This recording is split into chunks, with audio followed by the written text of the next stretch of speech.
Thank you very much. It's a pleasure to be here. It's not a pleasure to be talking what I'm about to address today. These are obviously extraordinarily challenging times. We're seeing the rise of the far right in the West. People like Orban or Kaczynski in Hungary and in Poland, a narrow miss in Austria, politicians like Trump or Marine Le Pen who easily could win in their respective countries. This phenomenon is very much bred by different types of insecurity. Economic insecurity, which we heard about in the last panel, much of the working class feeling that they're being left behind, that their lives are not improving or indeed are getting worse economically. Physical insecurity, when people fear that going out with friends to a restaurant or attending a concert could lead to them being shot at.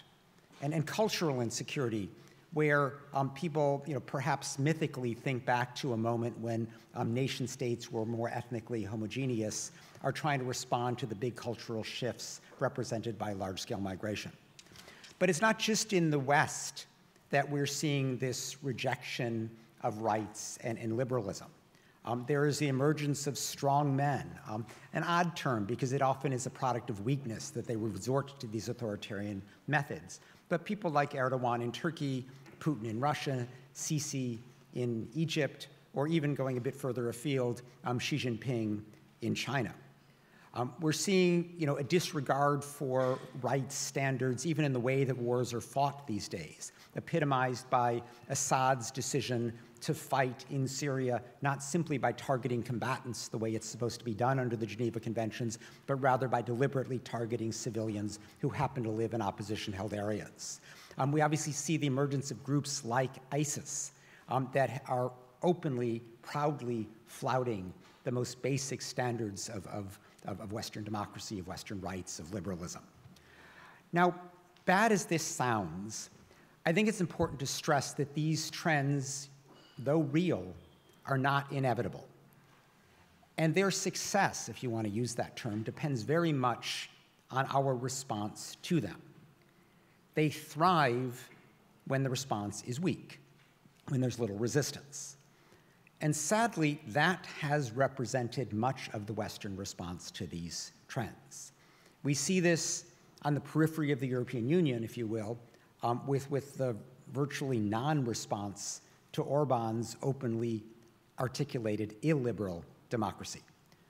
With Poland now, there's been a slightly greater response. The rule of law mechanism has been invoked, but a poor precedent was set with Hungary of little, if any, response. You contrast this, for example, with the active ostracization that Haider encountered at the turn of the century when he joined the Austrian government there. You see a similarly weak response in what you might refer to as the heart of Europe.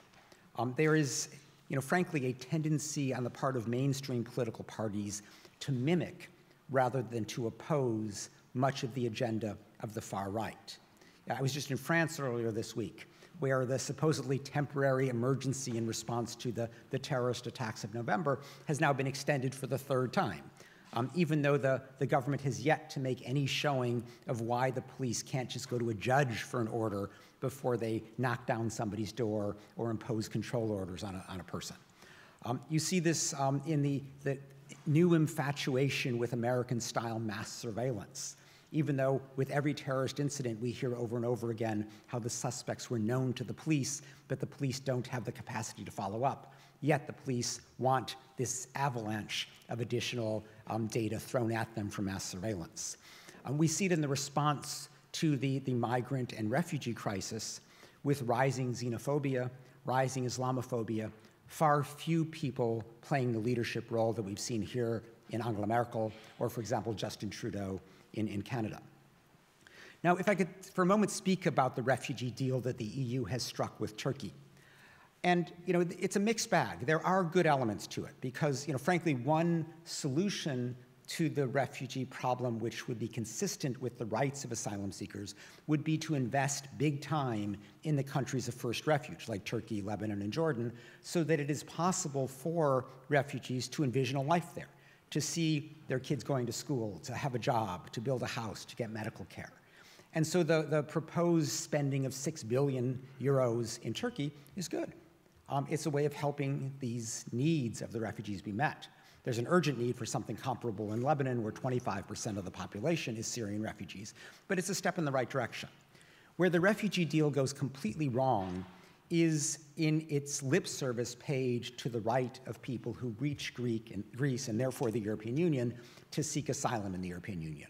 And the deal is premised on this doctrine that if you pass through a safe third country on the way, you should have applied for asylum there. And then the fiction is put forth that Turkey is a safe place to forcibly return asylum seekers. Now, a Greek appellate tribunal has put the kibosh on that idea, but I suspect it's going to come back up. And it is a fiction because Turkey has ratified the Refugee Convention in a very idiosyncratic way so that it applies only to Europeans. It doesn't apply to the people who are actually the refugees, the Syrians, the Iraqis, the Afghans. All of them are there simply as a matter of Erdogan's discretion.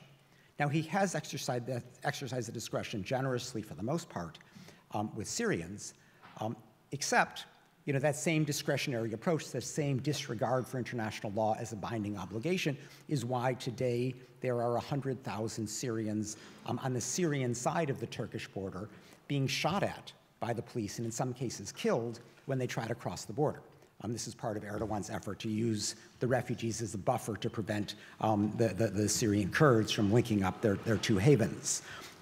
Because of this discretion, the Syrians tend to be, those inside, treated reasonably generously, but the Iraqis and Afghans, who together comprise roughly the same percentage as the Syrians arriving in Greece, they are being sent back to Iraq and Afghanistan. Discretion is not being exercised in their benefit, and without ratifying the Refugee Convention unconditionally, Erdogan considers himself not legally prohibited from doing that. Let's look at the EU response to the broader region, where there is obviously rising illiberalism.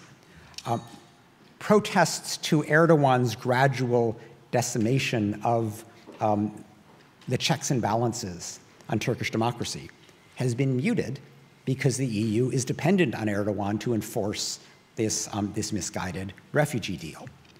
If you look at Sisi in Egypt, there's a tendency to just accept him.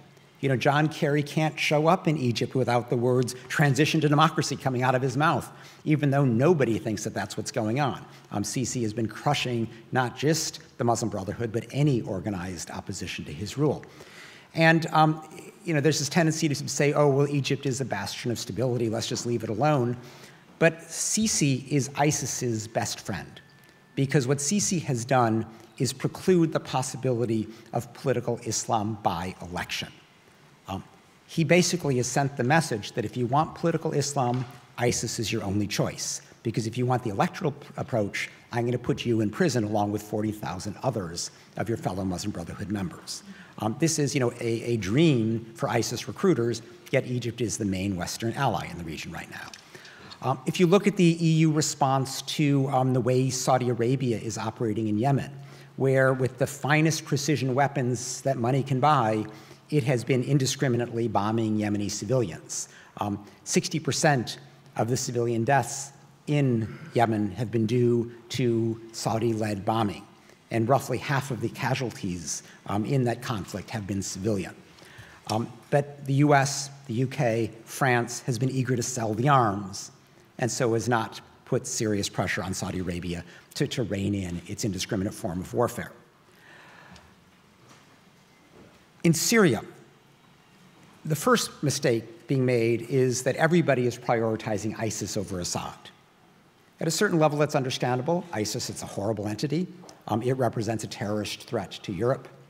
But from a Syrian perspective, ISIS is small potatoes compared to the killing being done by Assad, who is probably responsible for, say, 80 to 90% of the civilian deaths in Syria. That has been a second priority for the West. Now, the deal being negotiated in Vienna, it's going very slowly, is premised on the opposition accepting an interim role for Assad, some kind of transitional period. That's not irrational in the sense that nobody wants the state to collapse. Nobody wants to replicate Iraq or Libya in Syria. But the opposition will never agree to a managed transition with Assad in power so long as he is targeting their family members, their friends, and their neighbors.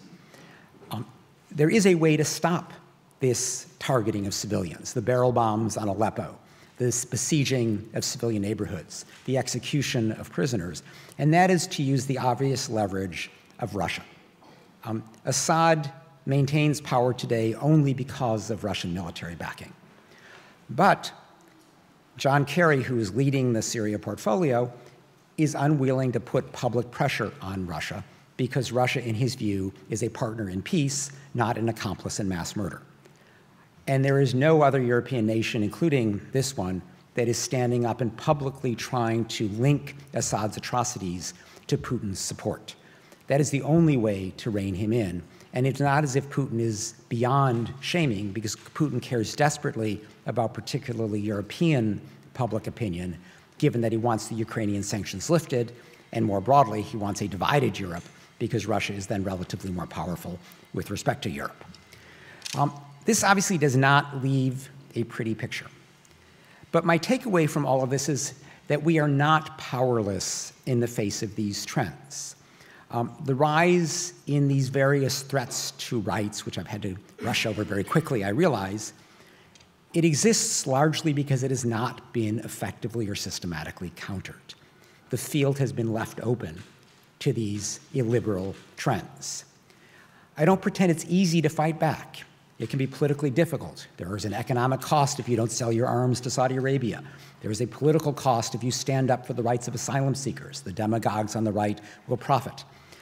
But these values, the values of liberalism, the values of rights and democracy that we're here to discuss today, are values that are worth defending.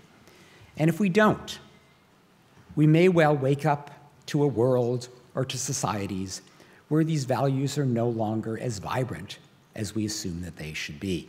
We may find that these are values of an historical era, of a period, rather than the foundation that we've always assumed them to be for our societies.